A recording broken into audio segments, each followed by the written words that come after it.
Assalamualaikum warahmatullahi wabarakatuh. Kita ketemu kembali di mata kuliah sanitasi dan penanggulangan limbah dan lingkungan. Kali ini kita akan membahas topik sanitizing agent atau bahan-bahan yang digunakan untuk proses mensanitasi. Nah, kita ingat ya kemarin bahwa sanitizing adalah salah satu proses pada manajemen sanitasi di food industry. Nah, biasanya sanitizing ini dilakukan setelah cleaning selesai. Kalau kemarin cleaning kita membahas bagaimana cara mengeliminasi kotoran dari permukaan dengan menggunakan cleaning compound dan cleaning media, maka sanitasi berarti kita membahas bagaimana cara untuk meminimalisir mikroorganisme yang mencemari permukaan produksi makanan dengan menggunakan bahan-bahan yang disebut dengan sanitizer atau sanitizing agent. Sanitizing agent bisa dikategorikan menjadi tiga, bisa sterilan, disinfektan, dan sanitizer. Sterilan ini berarti dia fungsinya adalah mensterilkan permukaan, jadi betul-betul mengeliminasi semua bentuk kehidupan mikroorganisme, mulai dari bakteri, kamir, jamur, sampai dengan spora juga bisa diinaktivasi. Bisa bentuknya chemical maupun proses, misalnya dengan cara autoclave. Yang kedua, disinfektan artinya membunuh semua sel vegetatif, tetapi mungkin masih mempertahankan adanya spora di situ, sehingga bisa dibilang ini kurang letal jika dibandingkan dengan sterilan. Yang terakhir, sanitizer artinya mengurangi sebagian besar mikroba sampai pada level yang bisa diterima atau sampai pada level yang dikatakan aman, tetapi tidak berarti semuanya terinaktivasi. Sanitizing method atau cara melakukan sanitasi ada beberapa macam, yaitu thermal, steam, hot water, radiation, kemudian high hydrostatic pressure, sama vacuum, steam vacuum, dan yang terakhir adalah chemical sanitizing. Nah, chemical sanitizing ini biasanya yang paling banyak dilakukan. Artinya, paling tidak itu ada satu chemical agent yang digunakan sebagai sanitizer. Kita bahas satu persatu sanitizing method tadi. Yang pertama thermal. Thermal berarti artinya proses sanitasi dengan menggunakan suhu, baik dihantarkan dengan medium air maupun dengan medium udara. Nah, metode ini dikatakan relatif kurang efisien karena cukup mahal dalam pengoperasiannya. Investasinya cukup tinggi. Selain itu juga perlu dipertimbangkan faktor-faktor yang mempengaruhinya, yaitu kelembaban udara, suhu, kemudian waktu kontak. Yang kedua, steam atau uap, ini juga dinilai kurang efektif dan kurang efisien. Kurang efektif karena suhu dari steam umumnya susah dikontrol, meskipun alat yang digunakan untuk memproduksi sudah diatur suhunya, tetapi steam yang dihasilkan biasanya suhunya akan lebih rendah, sehingga efek letalnya juga menurun. Dan agak mahal karena alat untuk memproduksi steam ini juga lumayan costly. Dan steam ini biasanya setelah digunakan, dia akan menyisakan kondensasi atau embun pada permukaan, sehingga padahal permukaan yang disanitasi diharapkan harusnya setelah itu kering, tidak boleh basah. Nah, itu susah dicapai dengan menggunakan steam. Yang ketiga, hot water atau dengan air panas. Bisa saja air panas digunakan untuk mensanitasi beberapa peralatan, misalnya alat-alat yang bisa dibongkar atau alat-alat yang kecil, misal pisau, spatula, pengaduk, dan sebagainya. Nah, alat-alat yang sifatnya kecil ini dia bisa disanitasi dengan mudah dengan cara dicelupkan ke air panas suhu 80 atau 85, sudah bisa, atau suhu yang lebih tinggi juga boleh. Nah, tetapi air panas ini kurang efektif untuk membunuh spora. Dan biasanya tingkat kebersihannya juga bisa sangat tergantung oleh kesadahan air. Semakin air itu sadah, maka semakin rendah efek sanitasinya. Yang keempat, radiasi. Radiasi menggunakan sinar UV, sinar gamma, dan sinar X. Nah, radiasi keterbatasannya adalah dia efektifnya lebih pada sanitasi pada permukaan. Jadi tidak pada lapisan yang memiliki ketebalan tertentu. Jadi kurang efektif kalau digunakan pada sanitasi untuk air. Karena kan air biasanya punya kedalaman. Nah, radiasi ini biasanya efektif hanya pada permukaannya saja, gitu. Dan sangat tergantung pada tingkat keasaman, pH, dan temperatur. Yang berikutnya high hydrostatic pressure. Nah, ini tidak kelebihannya adalah dia bisa digunakan tidak hanya pada permukaan, tetapi juga bisa pada produk pangan. Jadi bisa digunakan untuk mensanitasi sayuran, kemudian produk olahan seperti keju, serealia, saus, dan sebagainya. Nah, yang terakhir chemical sanitizing, tadi yang saya katakan paling umum digunakan. Chemical sanitizing ini, penggunaannya akan bervariasi dan, perlu dipelajari karena chemical sanitizing agent ini akan bekerja efektif tergantung dari berbagai macam faktor.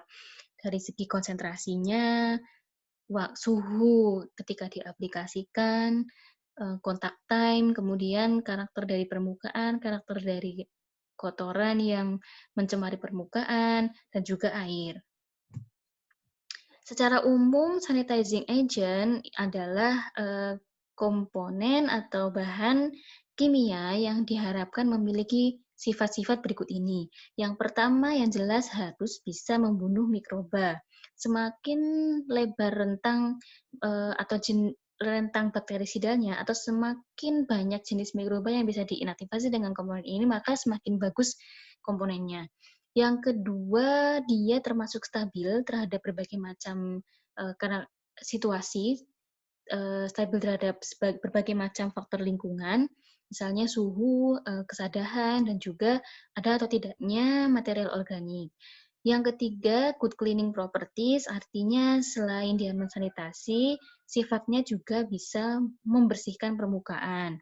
Bukan berarti menghilangkan kotoran ya, maksudnya di sini adalah setelah permukaan itu clean, dibersihkan dengan cleaning compound, maka sanitizing agent ini ketika digunakan untuk mensanitasi, ya tetap mempertahankan kebersihan dari permukaan itu, tidak malah justru menambah kotoran, misalkan ada bercak atau lapisan yang lain. Yang keempat, sifatnya harus non-toksik dan tidak mengiritasi. Semakin aman digunakan oleh pekerja, maka semakin bagus komponen itu. Yang selanjutnya, mudah dilarutkan dalam air. Nah, ini properti yang secara umum diharapkan. Lalu tidak memiliki aroma yang menyengat atau aroma yang tidak bisa diterima, agar lebih mudah ketika pengoperasian, stabil dalam berbagai macam konsentrasi, baik itu konsentrasi rendah maupun konsentrasi tinggi, mudah digunakan, mudah didapatkan, harganya murah, tidak terlalu mahal, dan juga mudah dalam disiapkan, mudah diencerkan, dan sebagainya. Nah, itu karakter umum. Nah, sekarang kita melihat berbagai macam jenis sanitizing agent, chemical sanitizing agent, dan karakter-karakternya secara khusus. Yang pertama kita mulai dari chlorine compound. Nah, harapannya ini bisa diingat karena chlorine compound ini termasuk yang paling umum digunakan dalam sanitasi di industri pangan. Bentuk klorin ini tidak hanya satu klorin gitu, tapi ada beberapa macam bentuk senyawa dari klorin. Yang pertama adalah hypochlorous acid. Artinya klorin yang bisa dilarutkan dalam air. Biasanya diproduksi dengan cara menginjekkan gas klorin ke air. Yang kedua adalah sodium hypochlorite atau NaCl, dan ini yang paling sering digunakan. Yang ketiga, klorin dioxide. Bagaimana klorin ini bisa menjadi sanitizing agent? Karena tadi dia memenuhi karakter yang pertama, yaitu dia bisa membunuh mikroba dengan cara mode of action-nya adalah merusak membran sel, sehingga konten dari isi sel ini terdegradasi dan akhirnya mikroba itu mati. Manfaat dari klorin adalah dia bisa digunakan pada pH yang rendah, di mana pH rendah ini kondisi umum yang ditemui pada industri pangan, karena bahan pangan umumnya memiliki pH yang rendah. Yang kedua, punya range bakterisidal yang cukup lebar, sehingga dia bisa diaplikasikan untuk berbagai macam jenis produksi pangan, dengan berbagai macam jenis cemaran mikroba, gram positif, gram negatif, kapang, kamir, dan lain-lain sebagainya. Lalu, klorin ini juga umumnya diaplikasikan dalam konsentrasi yang rendah, sehingga mengurangi resiko bahaya akibat konsentrasi yang tinggi. Pada konsentrasi 13-50 ppm sudah terbukti bisa mengurangi 90% dari total populasi mikroba. Dan biasanya bisa dibantu efektivitasnya dengan cara diatur suhunya. Ketika naik 10 derajat Celcius suhu sanitasinya, maka efek dari klorin ini meningkat 2 kali lipat. Nah, tetapi biasanya tidak tidak selalu begitu ya, artinya pada sampai suhu 52 derajat Celcius. Nah, di atas itu bisa jadi efeknya dengan meningkatnya suhu tidak menambah efektivitas dari penggunaan klorin. Di sisi lain, klorin ini punya kelemahan, yaitu sifatnya yang cukup korosif, terutama pada mild steel atau besi gitu ya, dan beberapa permukaan dari logam lainnya, dan agak iritan, agak mengiritasi kulit. Komponen yang kedua yaitu iodin, dalam bentuk bisa iodofor, alkohol iodin, atau larutan iodin. Konsentrasi yang digunakan juga rendah sama seperti klorin yaitu 12,5 sampai 25 ppm. Nah, iodin ini umumnya digunakan untuk dipping atau merendam dan umumnya digunakan untuk mensanitasi tangan pekerja. Kenapa? Karena sifatnya yang tidak iritan sehingga aman jika digunakan untuk hand sanitizing.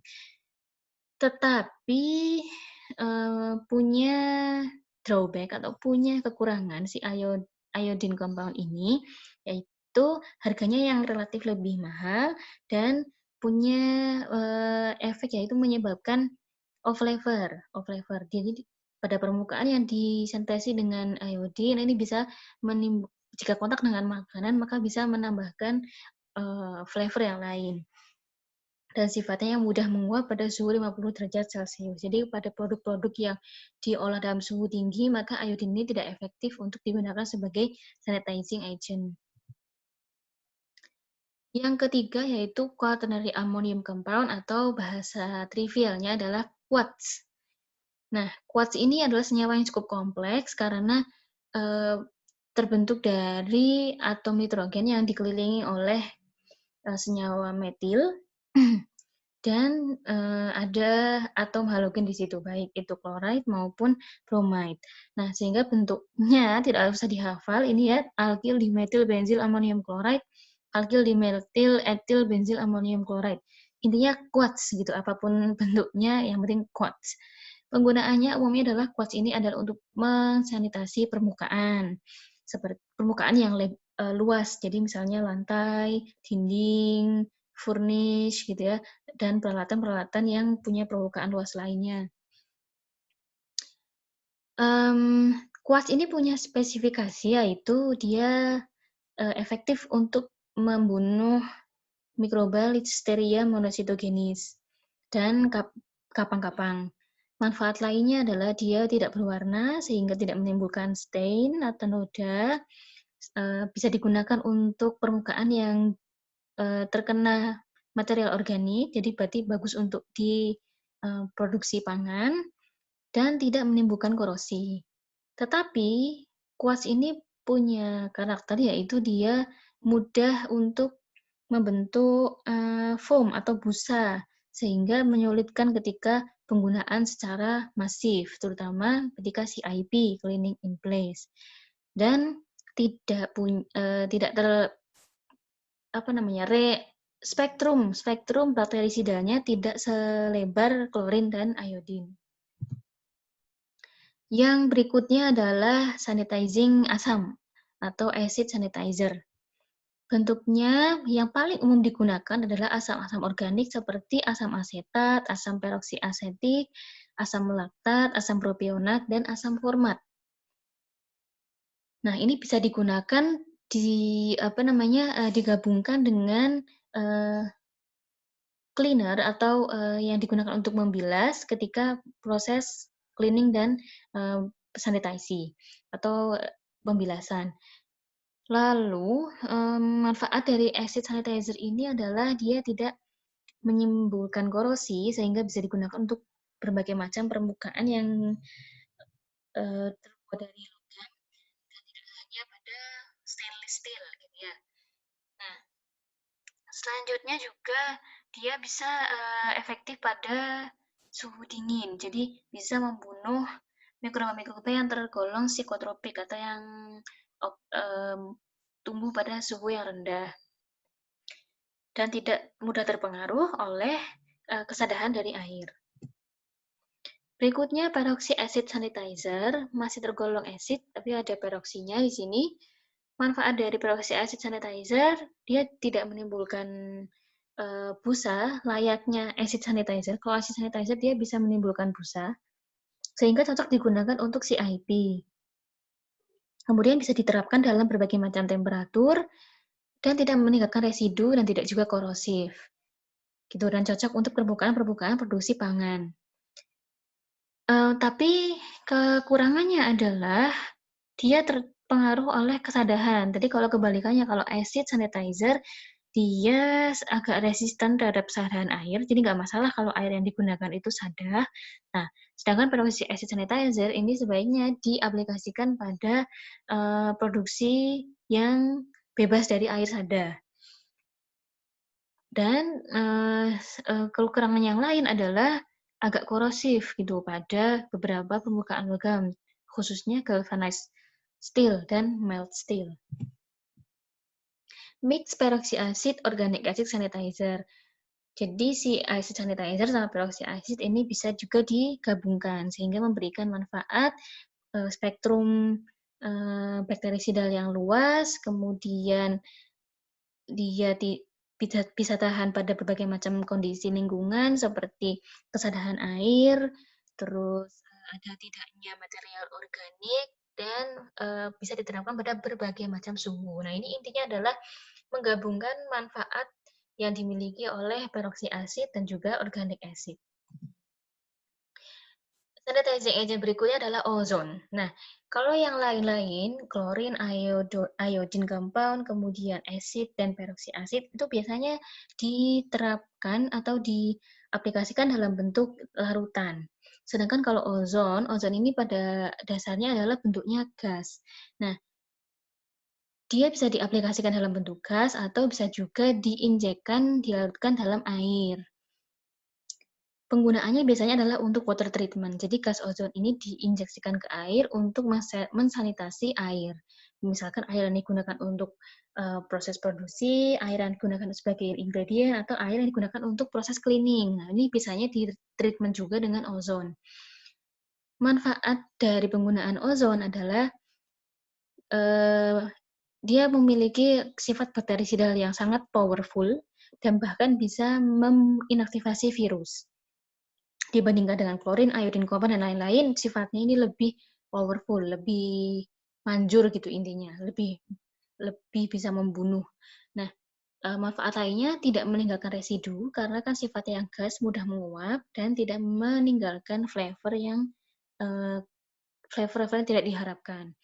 Tapi kekurangannya, ozon ini termasuk cukup memerlukan investasi yang mahal karena ozon perlu karena orang yang ingin menerapkan sanitasi dengan ozon, dia perlu alat yang namanya ozone generator. Kemudian sangat mudah terpengaruh oleh berbagai macam jenis kondisi, yaitu mudah dioksidasi, kemudian dia juga bisa mengakibatkan korosi, sangat sensitif terhadap suhu, gitu ya, dan reaktif. Jadi bisa bereaksi dengan permukaan yang kontak dengan makanan.